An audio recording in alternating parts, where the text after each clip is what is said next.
Well, folks, I don't know why Brazil, which has over 200 million people as a population, can have election results on that night. And we may not have election results for the races in Arizona until, I don't know, sometime next week. That's what the elections director, Bill Gates in Arizona, said. And I wonder if it's the same Bill Gates that wants you to eat fungi and bacteria based meat. This is a joke, but it's not a joke, as Joe Biden would say at the same time. Now, John Fetterman won in Pennsylvania by a whopping 4 points. That should not have happened. However, early voting in this country continues to be a good thing for the Democrats and a bad thing for Republicans. Now, you might be sitting there saying, well, Ray, why are you so pissed off? DeSantis won with record numbers not seen since 1865 in the state of Florida. 20 points. And it was kind of nice to go into work the next day and hear silence from all the Democrats. But that's not enough. Okay, Florida, we were the poster child for bad elections back in 2000, we even had some issues in 2018, but DeSantis came in and cleaned house. Arizona, just like it was 2 years ago, is just seeming, I don't know. It doesn't make any sense. And when you get right down to it, Arizona, the Secretary of State in Arizona is Katie Hobbs, who happens to be the Democrat running against Kari Lake. And she has not recused herself. I don't think that should be allowed. That's kind of like how Maduro won re-election in Venezuela. He didn't win re-election in Venezuela, but he just kind of made himself stay in there. It's funny that the things that the Democrats accuse Trump of doing, they're the ones actually doing it. It's really not funny. I'm being sarcastic. But let's say if that was the case in a red state, let's say for example that we'll use Arizona again. Let's say Kari Lake was the Secretary of State, and Kari Lake was a Republican running and didn't recuse herself. I think there would be a problem there. I think there would be massive outcry and something would be done about it. But the Democrats, they just they're laughing at us, folks. They're laughing at us. You see, there's a thing that is real. Once something is so far gone and you can't fix it, you'll never be able to fix it. And it's only going to get worse and worse and worse. The Democrats are salivating right now because not only have they essentially rigged Arizona and Nevada. We'll get to Nevada in a second here.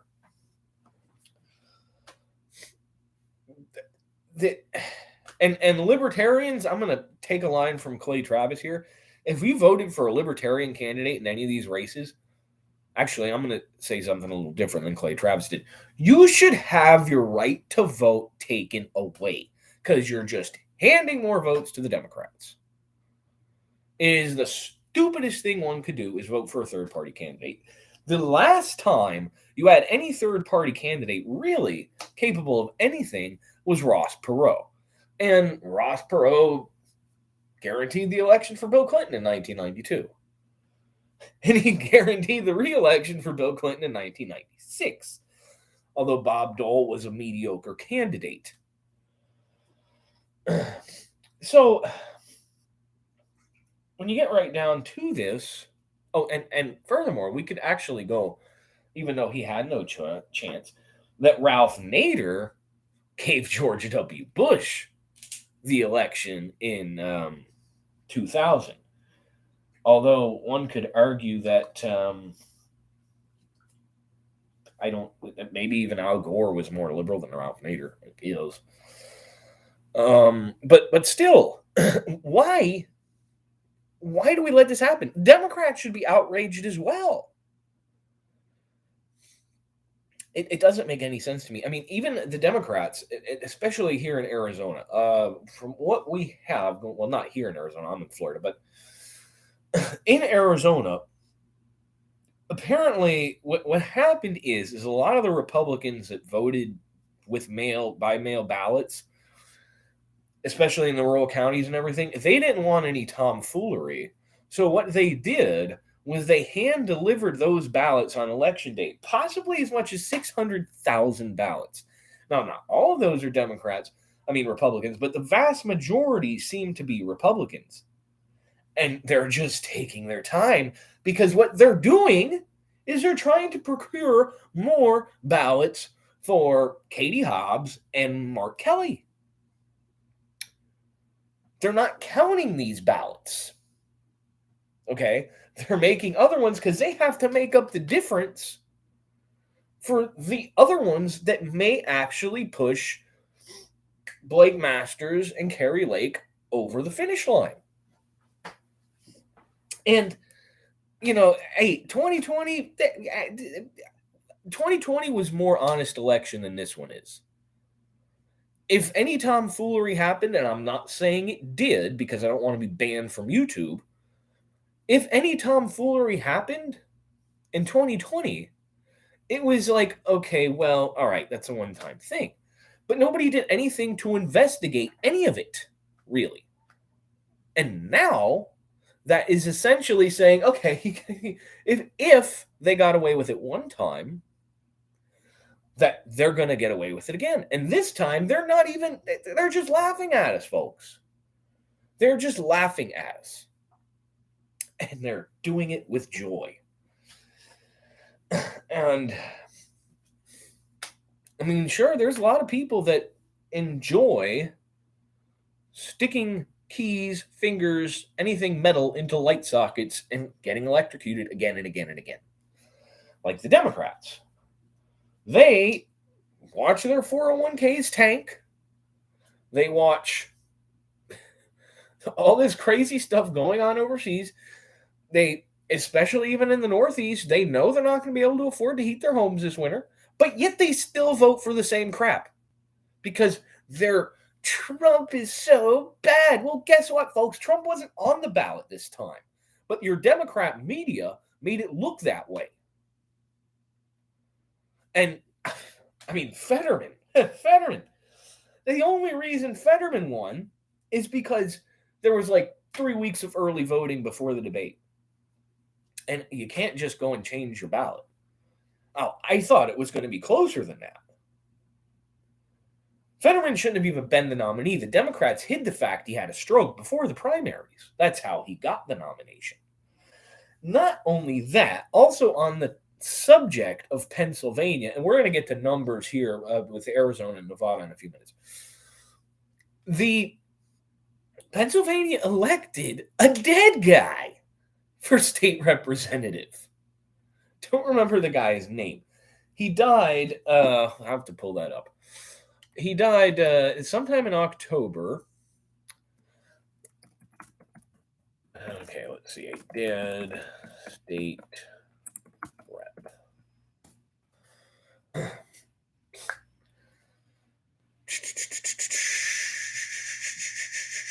Why was Pennsylvania? Okay.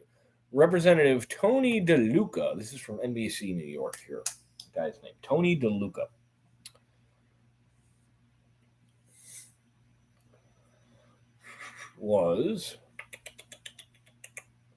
Received 86% of the vote, beating Green Party candidate Quinonia Zara Livingston. Dead people. This is a tweet, somebody's tweet, that said you got dead people voting and dead people winning. Can't make this up. America's elections are a hot mess. And again, this was Allegheny County. This was where Trump was ahead by a couple 100,000 votes on the 2020 election that night, and then they stopped counting. And then all of a sudden, Biden started to gain momentum. It's a very Democrat district, the 32nd legislative district for the state of Pennsylvania. He died of cancer on October 9th. Now, if a candidate dies, Pennsylvania state law only allows replacement candidates to be submitted if ballots have not yet started printing. Of course, in Allegheny County, officials sent data for the ballots to the printer on September 28th. The state has an election calendar that outlines dates for withdrawal, substitutions, etc., and all of those dates had passed when the representative died. This is not the first time this has happened either. Well, and it probably won't be the last. How does this happen? Oh, yes, a thing called early voting, folks. Early voting. Democrats love it. The Republicans don't. And the thing is, maybe the Republicans need to start voting early, in person, not by mail. But then again, they'll already know if there's a disadvantage. That's why we're screwed if we do and we're screwed if we don't, essentially. If Republicans come out in a wave election, some states like Florida begin counting early ballots early. And I wonder if there's any Democrats out there that are saying there was some fraud in Florida. Well, first off, it was such a red wave, you can't even argue it.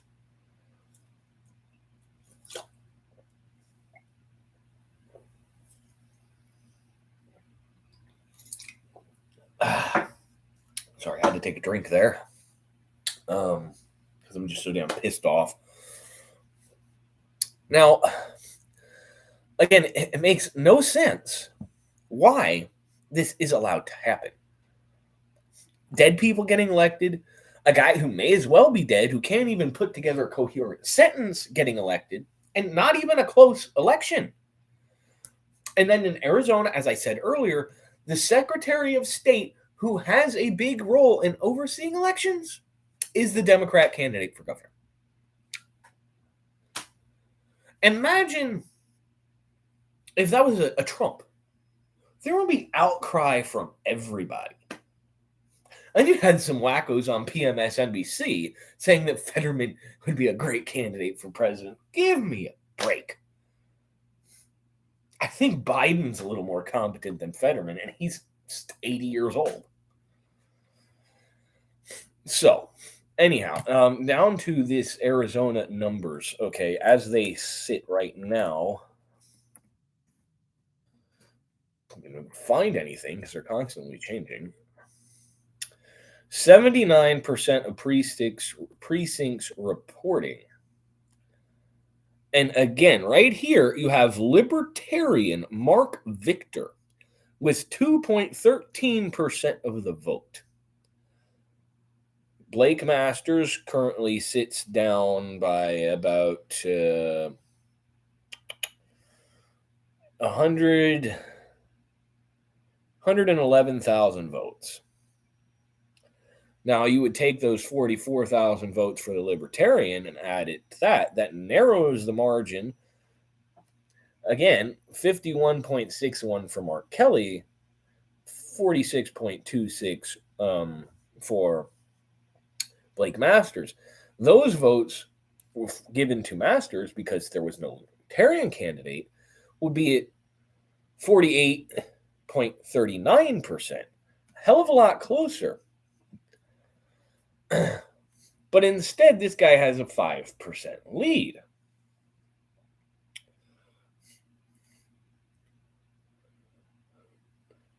Now, Kari Lake, as of 4 hours ago, is behind just over 1% from Katie Hobbs.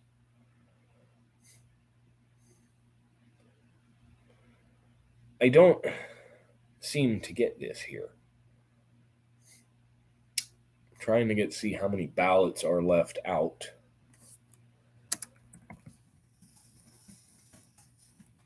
Probably going to be kind of hard to find on woke MSN.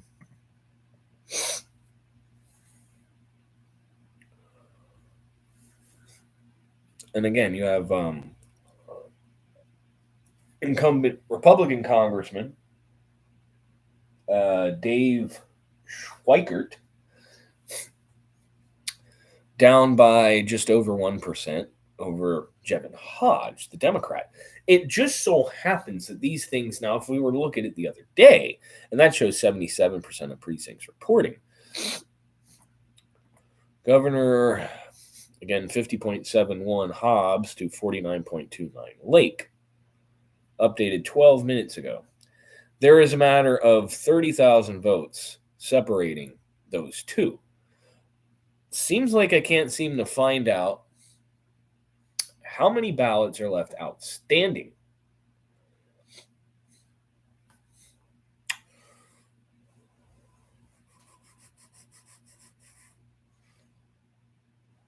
Interesting, isn't it? Very interesting. Now, let's go over to Nevada.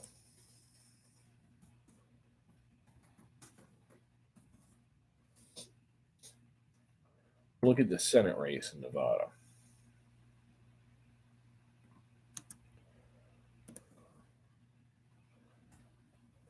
Results.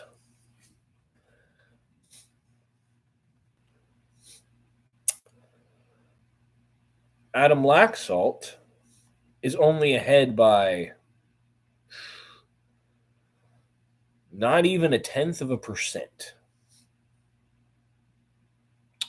with 93% of precincts reporting.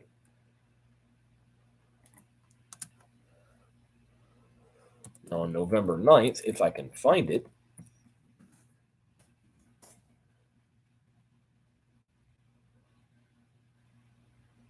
it's not giving you the previous one because they don't want you to know. The media is in on it. They're totally in on it. And Cortez Masto is not a particularly well-liked Democrat. So here you have it. It's this close, although Laxalt had a 3 or 4 point lead as of yesterday.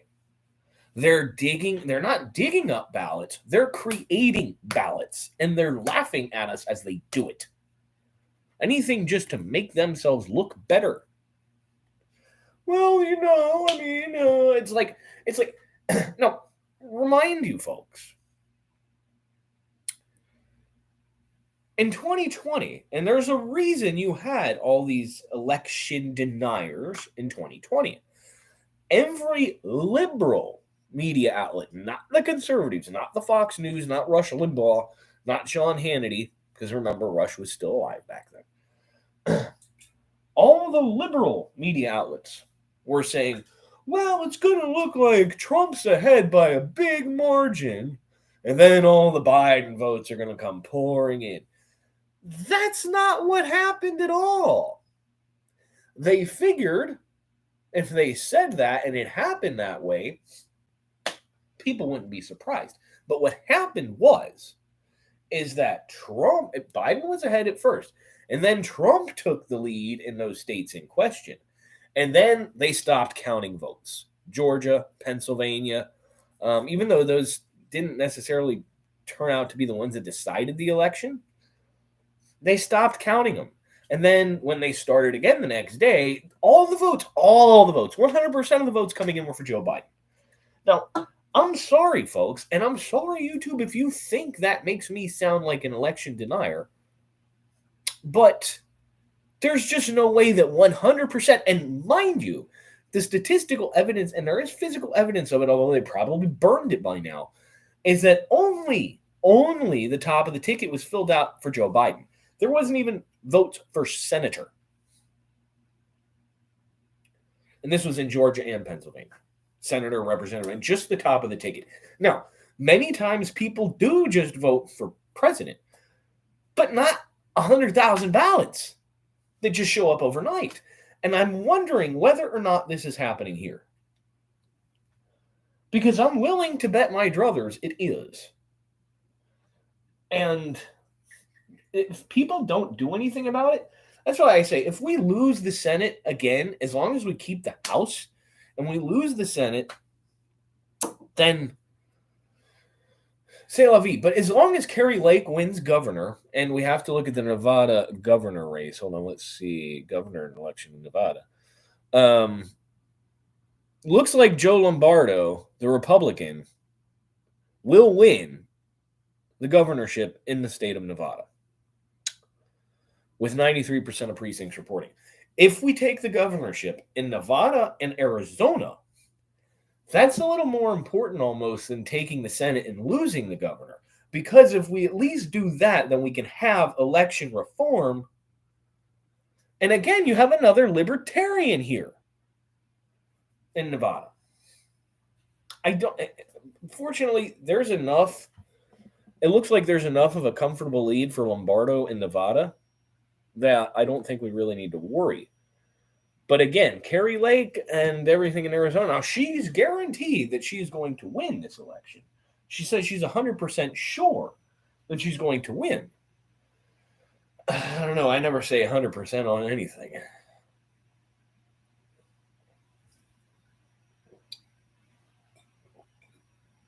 Well, something else, folks.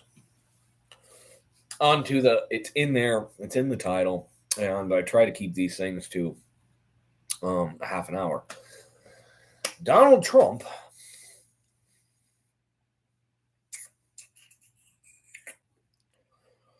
I don't know. Sometimes I'm beginning to think he's not being very logical as of late. He basically said Tuesday, he was on the Clay Travis and Buck Sexton show, and he basically said that he is going to announce his candidacy to run for president this coming Tuesday, which would be the 15th of November at Mar-a-Lago. Now, considering the fact that the Georgia Senate race has gone to a runoff, I think it would be a very stupid move to announce Tuesday. Because, wait, what happened to the Georgia runoff? Oh, yeah, the last Georgia runoff. Oh, yeah, it flipped. Trump's out there saying this, that, and the other thing. Everything was stolen. Everywhere he went, people didn't seem to like it too much. It flipped. The Democrats rallied because they make it a referendum on Trump. He should wait until after December 6th when that Georgia runoff occurs to announce he's running. Because if he does, all bets are off. We're going to lose in Georgia. And the Democrats will have control of the Senate, possibly even more control than they already have. And Raphael Warnock is not like a Joe Manchin or a Kirsten Sinema. He is a radical, I hate America, run over his wife, not pay child support, scum of the earth. Which, I mean, we can't afford this, folks. So, now I know, and I'm a big supporter of Donald Trump. I have nothing against him announcing he's going to run again. But put your ego aside and put the country first like you promised you would do. You delivered on all your promises. Don't go out and make it all about you. I know it's hard. I mean, and he's attacking DeSantis, which I think is a dumb move, because the more DeSantis had this huge victory, and nobody knows, he's not said anything, whether he's even considering running for president. If anything, he basically said he's not. But the more you poke and prod at somebody and say, you can't do this, they might say, you know what, fine. And what happens if DeSantis does run against Trump and DeSantis wins in the primaries? What happens then? That would first off, it would put a lot of Republicans between a rock and a hard place, especially in the state of Florida. If that happens, and I hate to root against DeSantis, but for the good of the country, I hope it doesn't. I hope he doesn't run. He can wait till 2028. If that happens, I will bet that Trump runs as a third-party candidate. And if Trump runs as a third-party candidate and you have DeSantis for the Republicans, we lose again. You can hand the victory to Joe Biden or Gavin Newsom. It's simple. Done as simple as that. Newsom also says he wouldn't run again, or wouldn't run for president. But if it's a three-way race, hey, what the fuck, President Newsom? Yeah. So that's a lot to be concerned with, and again, I like Trump, I like DeSantis, honestly kind of like DeSantis more, but I think he needs to wait because for the good of the country, he needs to wait because you can't have two roosters in the same pen, and especially one that really hates to lose. Now, of course, Trump came out today calling DeSantis immediate after he called him Ron DeSanctimonious, saying he's a mediocre Republican. He wouldn't be anywhere without me, and he loves publicity and this, that, and the other thing. Whatever the hell it was. You see what they're doing now. The only thing that would make the Democrats salivate more than they already are is a primary between Trump and DeSantis. Oh, and Mike Pence. Joke. That guy. That guy's a disappointment to just about anything and everything that walks. He's a coward. Sometimes I think, folks, as much as I hated it, and I don't even know if it was real, but there was a purported rumored tweet from Clint Eastwood. Then, of course, there was another one. I don't think any of them were actually Clint Eastwood. They were probably fake. There was a reported tweet from Clint Eastwood back in 2020 that said, just get Mike Bloomberg in there. Sometimes I think that might not have been a bad thing. But Bloomberg got screwed by all the Democrats, too. And they just put Biden in there because they knew he would just be a rubber stamp for the AOCs, the Bernies, the Rashida Tlaibs, the Ilhan Omars, all the radical socialists. Because he doesn't know what day it is. But if Bloomberg at least had beat out the Democrats and then somehow became president, because we were pretty sure no matter what Democrat it was, unless maybe it was Kamala Harris or Cory Booker or Beto O'Rourke, I'll still take Biden over Pete Buttigieg, though.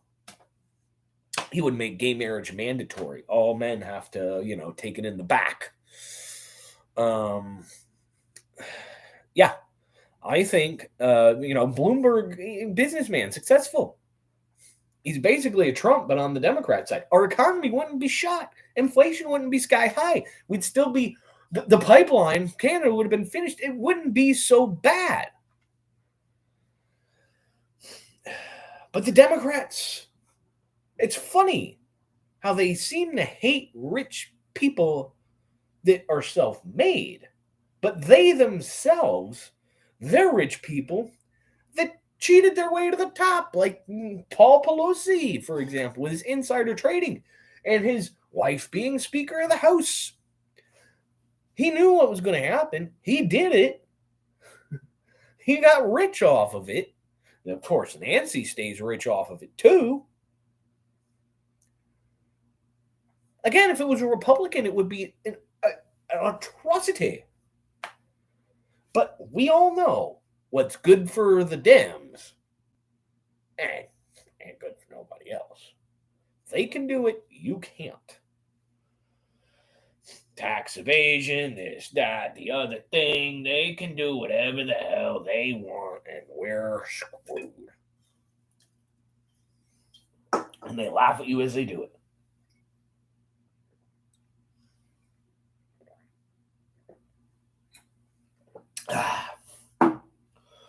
They laugh at you as they do it.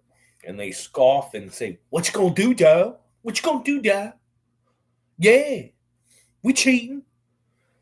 Like that fat Afro-American woman in Georgia in 2020 who just took the USB drive full of votes, stuck it in her pocket, and walked on out. What you gonna do? You racist. That's their playbook.